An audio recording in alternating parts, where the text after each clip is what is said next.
Најпрво сакам на сите граѓани на Република Македонија да им ја честитам новата година, да им посакам добро здравје и многу успеси на приватен и професионален план. По одржаниот состанок со колегите од секторот за внатрешни работи Скопје, централните полициски служби, раководството на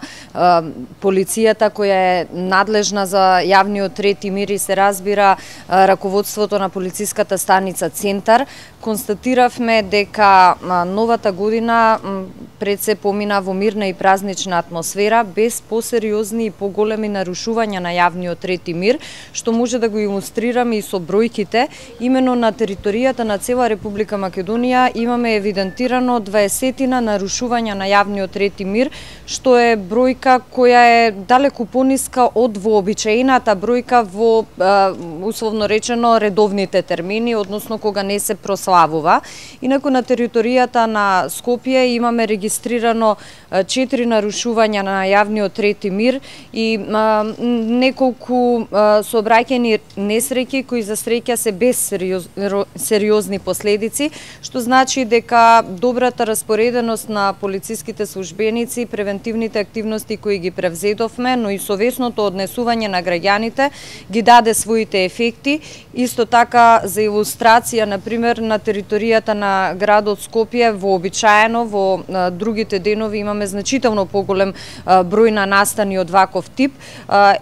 Еден од инцидентите кои на некој начин може да се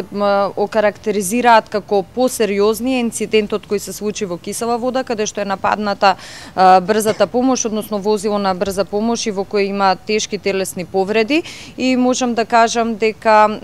веќе имаме почетни информации и очекуваме многу брзо овој инцидент да биде целосно расчистен. Инаку во текот на вчерашната ноќ имаше и повеќе обиди за кражби, каде што практично сторителите беа фатени и на лице место, и некои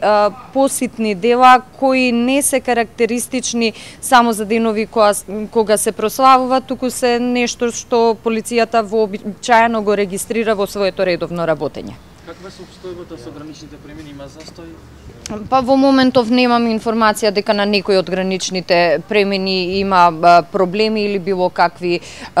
застои или забавување на сообраќајот, меѓутоа вообичаено по завршувањето на празничните денови